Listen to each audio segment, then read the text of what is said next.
Ce mois-ci, je vous emmène à Brizy, près de Gouvy. Entre l'élevage de blanc-bleu et l'accueil des touristes, il y a un grand pas. Jean-Marc et Martine Didier l'ont franchi.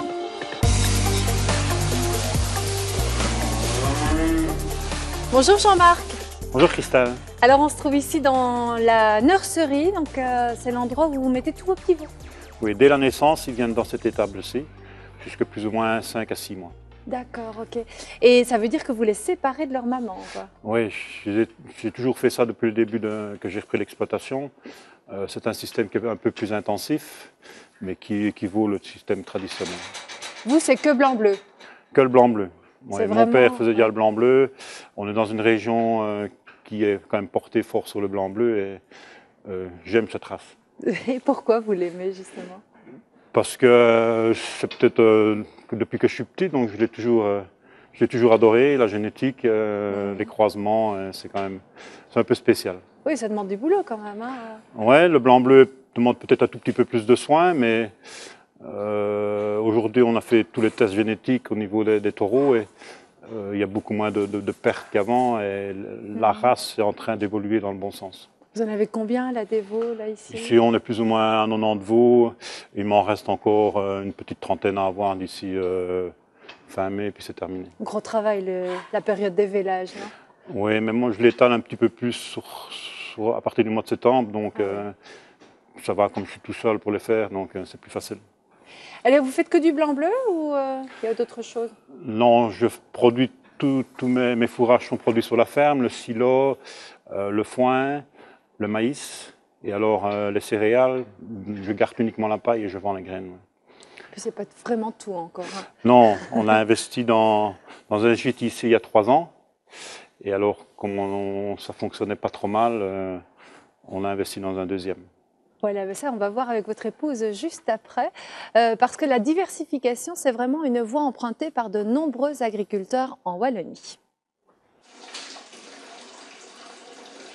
Ceci, c'est moutarde. Alors, je fais nature aussi et le reste, ce sera du fenugrec. Voilà. Et on les met sous presse. Ça fait longtemps que vous faites du fromage comme ça? Ça va faire 6 ans. J'ai même commencé un peu avant, mais que je n'étais pas équipée. Je suis allée en faire quelques mois ciné. En fait, quand le fils est revenu à la ferme, moi, je n'avais plus assez de travail. Et alors, j'avais toujours fait le beurre pour nous, ce que j'aimais vraiment bien. Comme il y avait eu la crise du lait en plus, je me suis dit pourquoi pas. En 8 mois à peine, Bernadette et Freddy Paquet ont transformé une ancienne étable en petite fromagerie, avec aussi un magasin où ils vendent en plus d'autres produits. Je suis super contente, tous mes produits apparemment plaisent et le petit magasin m'apporte beaucoup. C'est un contact avec les gens, des gens de tous les horizons, de toutes les classes sociales, autant de francophones que de flamands. Et c'est vrai qu'on a un métier où on passe beaucoup de temps un peu seul dans ces bêtes et ceci, c'est une ouverture aussi sur le monde. À Morville, près de Durbuy, la famille Paquet élève des vaches laitières, mais aussi du blanc-bleu belge. La diversification se fait donc déjà au sein de leur production.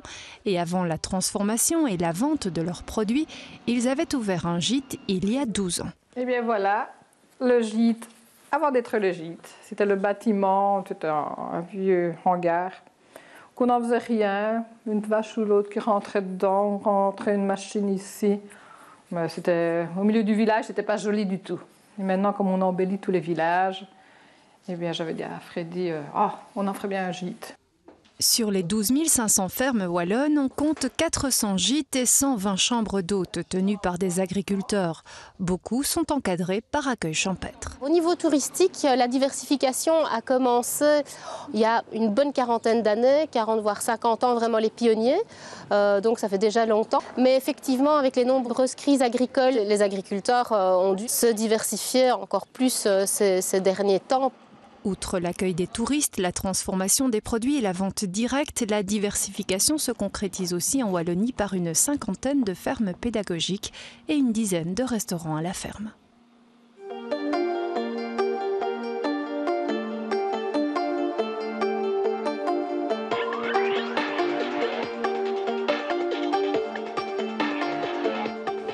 De retour à Brizy en compagnie de Jean-Marc Didier, agriculteur. Ici, votre ferme se trouve juste un peu là. Et ici, tout autour de nous, il y a les prairies qui accueilleront bientôt vos vaches. Oui, d'ici fin avril, normalement, les bêtes vont au champ et toute la nature reprend et c'est beaucoup plus agréable. Oui, tout à fait. Alors, vous avez ouvert ici un gîte dans une maison que vous venez de retaper. Pourquoi avoir fait ce choix de la diversification? Il y a deux raisons. La première, c'est une raison économique. Mettre tous ses œufs dans le même panier n'est pas toujours aujourd'hui, dans la conjoncture qu'on vit, n'est pas idéal. Quand un secteur ne va pas, l'autre peut peut-être le compenser un tout petit peu. Et la deuxième raison, j'ai travaillé 10 ans à l'extérieur, j'ai une formation d'électromécanicien et j'ai fait 20 ans le métier d'agriculteur. On n'a pas fait le tour, mais on a besoin peut-être de toucher à autre chose, c'est de faire un nouveau challenge. Oui, c'est bien. Et alors, est-ce que les gens viennent visiter votre ferme? Ben, on vient seulement d'ouvrir, donc, mais dans le futur, on pense qu'on le fera, oui. Oui, c'est ça. Bien, avant de découvrir l'intérieur de ce gîte en compagnie de votre épouse, eh bien, je vous propose de voir un exemple de diversification tout près de chez vous. Bien. Oui. Les poulets, les vaches. Ah, il y en a qui font là. Opération plutôt délicate, celle du ramassage des œufs. Cette ribambelle d'agriculteurs en herbe est en stage à la ferme du Dorlou. L'accueil d'enfants durant les vacances fait partie des innombrables activités imaginées par Freddy van der Donk et sa famille pour se diversifier. L'élevage de volailles et la vente des œufs en font aussi partie. Les poules pondeuses jouent leur rôle aussi, si on veut, dans une ferme diversifiée, puisqu'on a un magasin, donc on a des débouchés pour ce genre de produits aussi. Dans le bâtiment d'à côté, loin du stress des élevages industriels, quelques truies et leurs porcelets font leur lard, en attendant de finir dans la boucherie de la ferme. La base de la ration, ce sont les céréales, mais aussi les sous-produits de la laiterie, de la fromagerie, puisqu'il y a du lait battu qu'on leur distribue, ainsi que du sérum de lait. À côté de la viande, Freddy a aussi lancé une activité de boulangerie confiée à un boulanger professionnel qui produit du pain bio. Bio, voilà bien le mot-clé de l'exploitation. Le bétail comme les cultures sont en bio. Et disons, quand on parle de bétail en bio, ça veut dire quoi? C'est qu'il se nourrit de fourrages qui sont cultivés en bio sur l'exploitation. L'idée de la diversification elle est née tout simplement parce que j'ai commencé ici en 77. Je n'avais pas les moyens d'installer une grosse étable de bovins ou de porcs, etc. Donc j'ai commencé avec les moyens que j'avais à l'époque. Un petit élevage de volailles, un petit élevage de cochons, etc. Ça fait boule de neige si on veut et ça s'est développé un petit peu à la fois. Et si l'on ajoute à cela un restaurant ouvert le week-end, une boutique bio, un gîte à la ferme et un petit camping, le mot diversification prend ici tout son sens. Si elle a été la clé de la réussite pour Freddy, il faut mettre en place de nouveaux réseaux pour qu'elle puisse profiter à un maximum d'agriculteurs qui voudraient opter pour cette voie. Encore une fois, je le dis, il va y avoir des créneaux de commercialisation qui s'installent un peu à la fois et qui vont permettre à d'autres agriculteurs qui ne font que de la transformation d'écouler leurs produits. Après toutes ces années de labeur, Freddy et son épouse envisagent aujourd'hui de céder le flambeau à leur fille qui poursuivra cette diversité d'activités sous un modèle, lui aussi, alternatif. Et donc l'idée c'est de faire un groupe de gérants travailleurs, si on veut, qui prendraient en main l'avenir de la ferme ici. Et voilà, ici c'est le salon.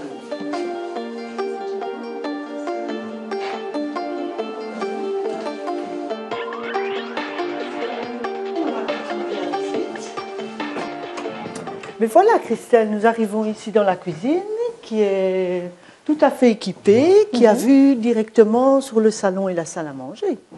Oui, mais c'est déjà grand en fait.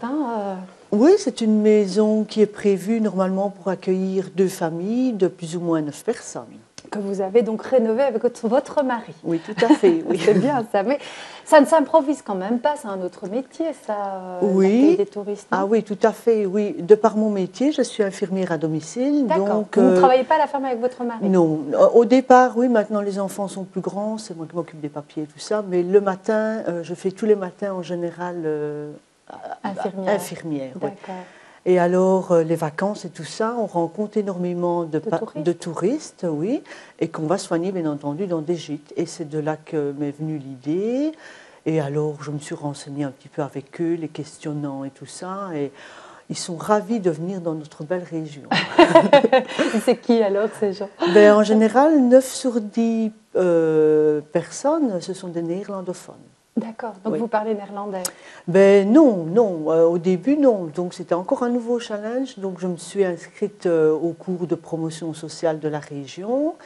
Et voilà, c'est la 2e année que je vais au cours et normalement, en fin juin, je serai diplômée. Oui. Donc vous parlez néerlandais? Je me débrouille. Ouais, c'est ça.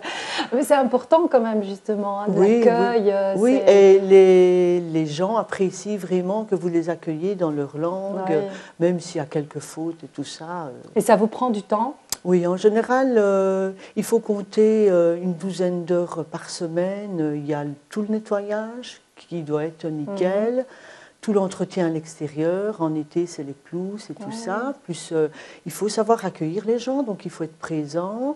À leur retour, il faut aussi être présent pour vérifier si tout est en ordre et tout ça, et s'ils sont contents, si tout s'est bien passé.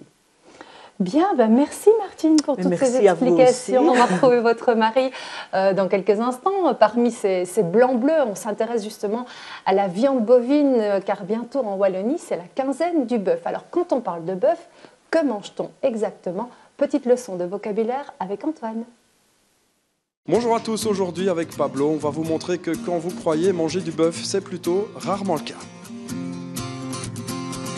Alors ici on a du steak, du bouilli, de la carbonade, des côtes à l'os. Kevin, c'est pas du bœuf ça? Si, mais non. Alors, je réfléchis à ce que je vais dire. Ici c'est de la vache, faut pas que je dise de conneries. Du bœuf, on n'en mange plus vraiment. Kevin Mabauge, je suis boucher charcutier, faut pas que je dise de conneries. Qu'on parle de bœuf quand on achète de la viande bovine? C'est une image qui est restée d'antan.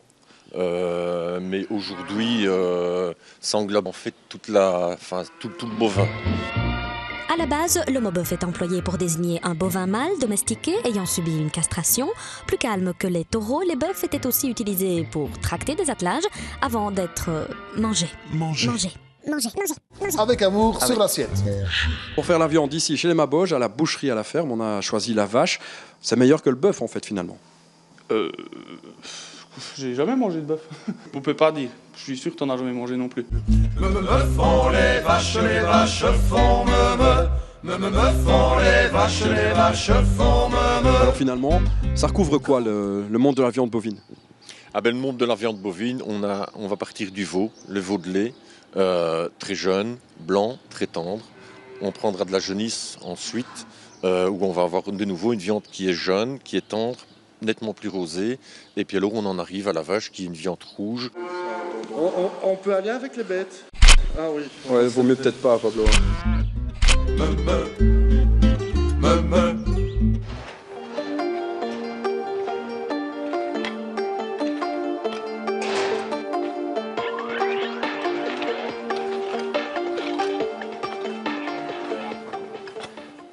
Bah dis donc, c'est physique, hein? Le métier d'agriculteur aujourd'hui, il y a toujours un peu d'un travail physique à faire, malgré qu'on a beaucoup de machines pour faire toute la manutention, mais il y a encore du travail physique.